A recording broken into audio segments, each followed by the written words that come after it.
আজকে আমরা মূলত তিনটি বিষয় নিয়ে আলোচনা করব। প্রথমত, ভারত মহাসাগরের কাছে ভারত কেন ইরানের তিনটি তেলবাহী জাহাজ আটক করল। দ্বিতীয়ত, ডোনাল্ড ট্রাম্প ইরানকে লক্ষ্য করে আরও একটি রণতরী পাঠাচ্ছেন কেন। তৃতীয়ত, ভিডিওর শেষে আমরা 2031 সালের সেই ভয়াবহ বিশ্বযুদ্ধের সম্ভাবনা নিয়ে এমন কিছু তথ্য দেব যা শুনলে আপনি চমকে উঠবেন এবং যা আমেরিকা, কানাডা, ব্রিটেন, ফ্রান্স আর জার্মানির মতো বড় দেশগুলোর সাধারণ মানুষের সমীক্ষায় উঠে এসেছে। আর এই তিনটি ঘটনা এক অপরের সাথে ওতপ্রোতভাবে যুক্ত। আর এই রাজনৈতিক গোলকধাঁধা বুঝতে ভিডিওটির শেষ পর্যন্ত থাকুন। নমস্কার, সঙ্গে আছি আমি সূর্য দাস। আমি একজন গবেষক। চলুন এবার সরাসরি মূল ঘটনাগুলোর দিকে যাওয়া যাক। ঘটনার সূত্রপাত ভারত মহাসাগরে। খবর আসছে ভারত ইরানের তিনটি তেলবাহী জাহাজ আটক করেছে। ভারত বলছে এগুলো প্রেতাত্মা জাহাজ বা ঘোস্ট শিপ, কিন্তু রাজনীতির অন্দরমহল বলছে অন্য কথা। ইরান যখন মার্কিন নিষেধাজ্ঞার চাপে পিষ্ট, তখন তারা নিজেদের অস্তিত্ব টিকিয়ে রাখতে গোপনে তেল বিক্রি করে। মাঝ সমুদ্রে এক জাহাজ থেকে অন্য জাহাজে তেল পারাপার করা বা জাহাজের পরিচয় গোপন রাখা, এই সব ইরানের বাঁচার লড়াই। কিন্তু ভারত কেন হঠাৎ এই জাহাজগুলো আটক করল? এতদিন তো ইরানের সাথে আমাদের বন্ধুত্বের সম্পর্ক ভালো ছিল। চাবাহার বন্দরে ভারত $120 মিলিয়ন বিনিয়োগ করেছে। তাহলে কি ভারতের উপর আমেরিকার কোনো অদৃশ্য চাপ কাজ করছে?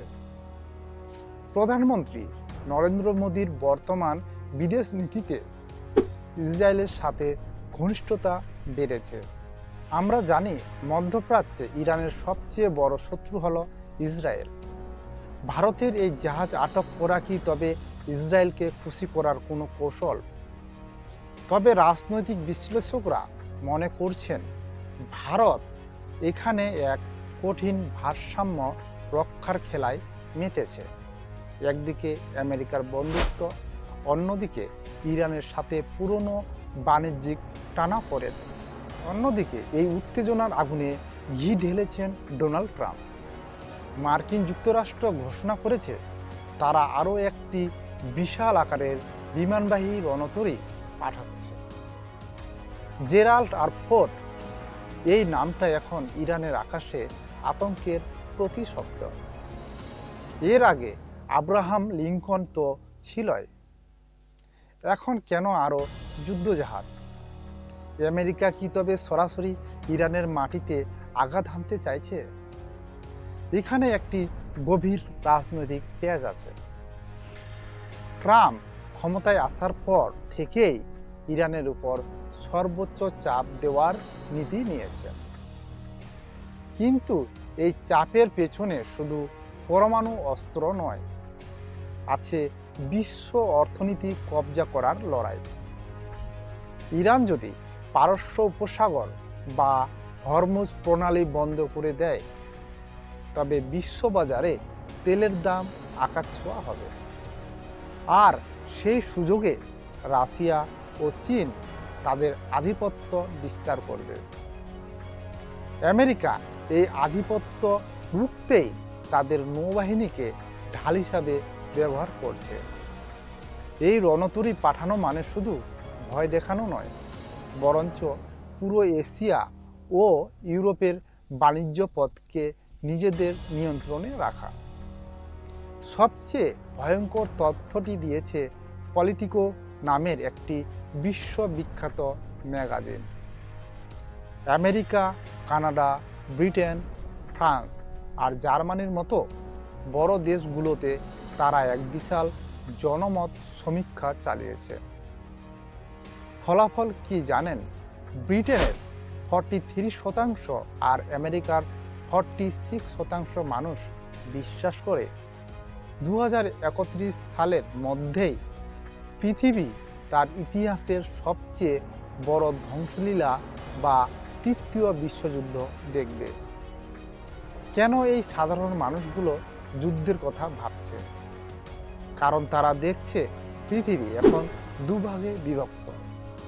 একদিকে আমেরিকা, ইউরোপ, ইসরায়েল জোট, অন্যদিকে ইরান, রাশিয়া, চীন অক্ষশক্তি। এই দুই মেরুর লড়াই এখন আর সীমানার মধ্যেই সীমাবদ্ধ নেই। সাইবার যুদ্ধ থেকে শুরু করে সমুদ্রপথ দখল সবই চলছে। জার্মানির মানুষ যদিও কিছুটা শান্ত থাকার কথা বলছে, কিন্তু ইতিহাস বলে ইউরোপ যখন অশান্ত হয় তখন সারা পৃথিবী জ্বলে ওঠে। ভারতের এই ছোট জাহাজ আটক করা হয়তো সেই বড় অগ্নিকাণ্ডের একটা সলতে মাত্র।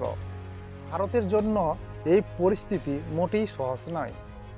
ভারতের বিশাল সংখ্যক মানুষ মধ্যপ্রাচ্যে কাজ করেন। সেখান থেকে আসা বৈদেশিক মুদ্রা ভারতের অর্থনীতির মেরুদণ্ড। যদি ইরান আর আমেরিকার মধ্যে সরাসরি যুদ্ধ শুরু হয় তবে সেই সব ভারতীয়দের নিরাপত্তা বিঘ্নিত হবে। আবার চাবাহার বন্দর যদি ভারত হারিয়ে ফেলে তবে আফগানিস্তান বা মধ্য এশিয়ায় ভারতের প্রবেশের পথ বন্ধ হয়ে যাবে। রাজনৈতিকভাবে ভারত এখন ত্রিশঙ্কু অবস্থায়। একদিকে কোয়াড সদস্য হিসাবে আমেরিকার পাশে থাকা বাধ্যবাধকতা, অন্যদিকে এসসিও বা ব্রিক্স সদস্য হিসেবে রাশিয়া ও ইরানের সাথে সুসম্পর্ক রাখা। ভারতের এই দ্বিচারিতা কি শেষ পর্যন্ত সফল হবে, নাকি ভারতকেও কোনো এক পক্ষের হয়ে যুদ্ধে নামতে হবে? ইরানের জাহাজ আটক করার মাধ্যমে ভারত হয়তো বিশ্বকে বার্তা দিতে চাইছে যে আন্তর্জাতিক জলসীমায় আইন লঙ্ঘন তারা সহ্য করবে না, সেটা বন্ধু দেশ হলেও। বন্ধুরা, 2031 সাল কি সত্যি শেষ প্রলয়কাল নিয়ে আসছে? ভারত কি পারবে তার জাতীয় স্বার্থ আর বিশ্ব শান্তির ভারসাম্য রক্ষা করতে? মধ্যপ্রাচ্যের এই আগ্নেয়গিরি যদি একবার ফেটে যায় তবে তার আজ দিল্লি বা মুম্বাই থেকেও পাওয়া যাবে। আপনারা কি মনে করেন, ভারত কি ইরানের জাহাজ আটক করে ঠিক করেছে, নাকি আমরা এক পুরনো বন্ধুকে হারাচ্ছি? আপনাদের মতামত এখনই কমেন্টে জানান। ভিডিওটি ভালো লাগলে শেয়ার করুন, আর এই ধরনের বিশ্লেষণ পেতে সাবস্ক্রাইব করে সাথে থাকুন। দেখা হচ্ছে পরের ভিডিওতে। ধন্যবাদ।